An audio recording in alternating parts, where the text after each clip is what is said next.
Hey guys, so I know it's been a long time since my last video, and I know I've said this dozens of times, and I promised you more vlogs, and it just doesn't happen. So no more promises. I will make a blog whenever I feel like it, post it whenever I feel like it. I don't even know if this will be posted.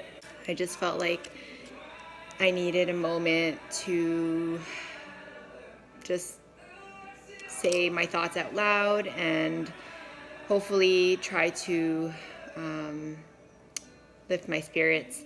So this video is going to be a little bit different than what I normally talk about. In my last video, I know I gave you a huge update because I had moved and there were a lot of career changes, changes in my personal life, like getting married.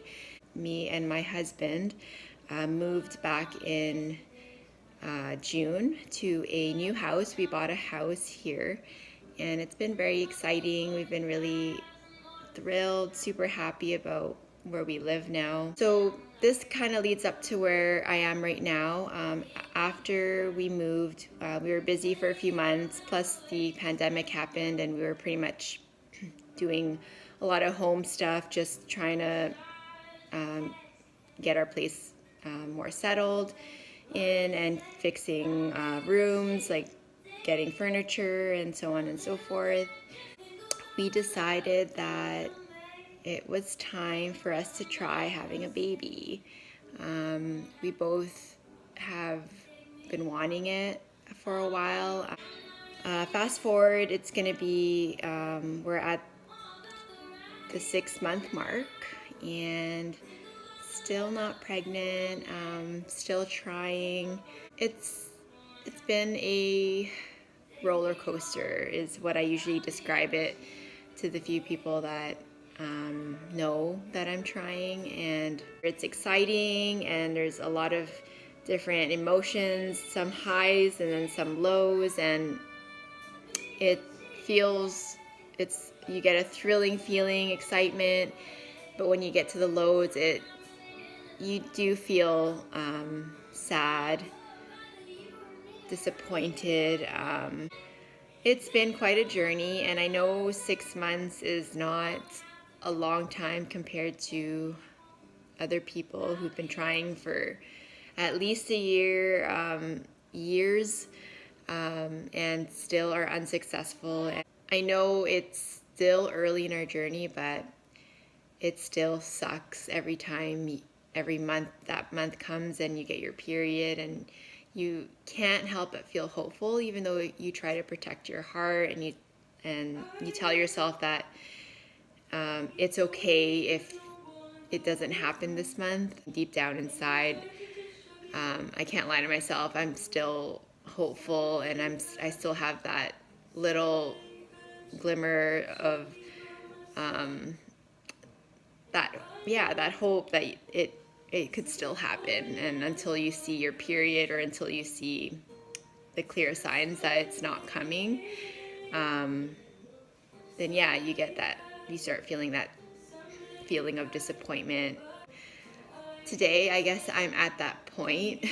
So what we've been doing for the last 6 months, or what I've been doing, is I've been tracking my ovulation. I've been using these Amazon ovulation strips, which were not too expensive, but every month I've been tracking my ovulation, and it's actually been helpful because what I noticed in the beginning is that my period tracker app was not actually predicting my day of ovulation correctly. It predicted it to be 4 days later, and it was later than what my ovulation strip had, the result it had given me. So if I had followed my app, I would have definitely missed my fertile window, and I would definitely have no chance of getting pregnant. I've been tracking now consistently for 6 months, and I can clearly see a pattern. I usually ovulate between 12 to 15 or 12 to 14 days into my cycle. So basically my cycle day 1 is when my first day of my period, and then it counts from there. And so the earliest I've gotten a positive on an ovulation strip was, I believe, cycle day 11. So that actually seems quite early.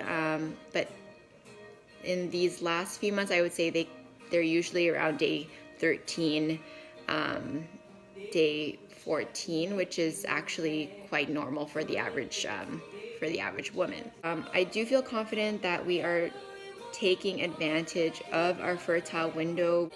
It's exciting. We still have fun. We still enjoy the process. But it's also exhausting.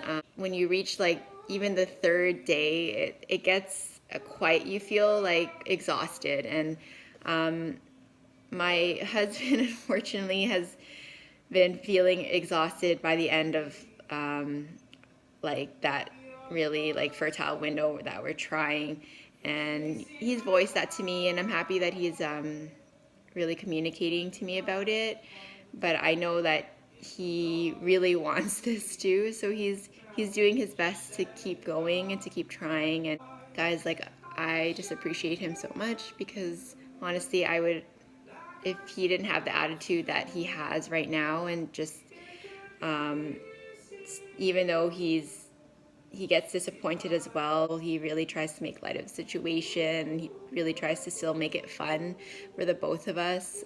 He's just between me and him, he's the one who's always can always lighten the mood, and I appreciate him so much. And I don't think I would be able to get through these months the way I am right now if it weren't for him and just the way that he is. So I'm getting a little bit emotional.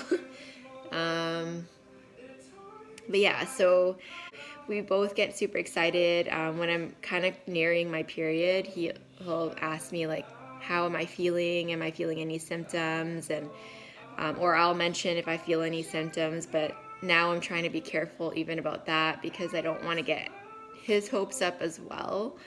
And I feel like sometimes I just symptom spot, so everything that I feel, and I just feel so hyper aware now of little things going on in my body that I can easily relate it to a pregnancy symptom. It's just so easy. Pretty much every symptom you can have is like a pregnancy symptom. PMS and symptoms are so similar. And because I've never gone through a pregnancy, I can't really differentiate. Like, some people say that there are clear differences, but I personally cannot or will not be able to differentiate that unless they're like super obvious or something that I've never felt before. This is our first time trying to conceive and going through this journey, and I'm starting to feel more nervous about the possibility of things, of it being me or even my husband, who maybe we have something going on in our bodies that is making it more difficult. I don't know. The I don't know is the hardest part.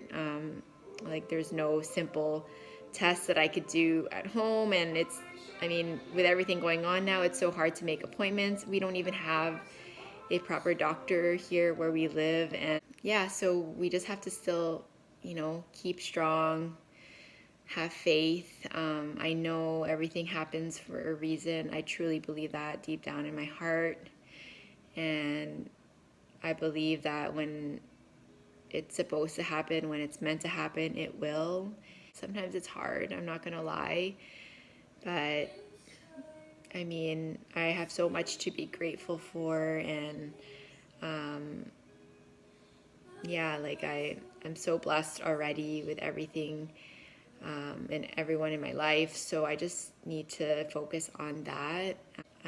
Try not to stress, because that's one of the big deterrents and the big factors that makes it difficult to conceive. So I better cut this short now, but I'll update you again hopefully soon. Again, I'm just gonna go with the flow and make these blogs whenever I feel like it, sort out my thoughts Just sometimes it does help to say it out loud. I've been watching like so many videos about pregnancy, trying to conceive. It's very helpful seeing other women going through the same journey, and it's also very encouraging seeing people succeed, and especially after trying for so long. But now it's, not gonna lie, it's getting a little bit draining, and I mean, I think I have all the tools that I need right now to keep going forward. So probably my next video, whatever happens, I will mention some of the things I've been doing through my journey. Nothing's been major. I mean, the big thing is just monitoring my cycles and tracking my ovulation. I will go now, and I hope everybody is doing great, and I'll talk to you guys later.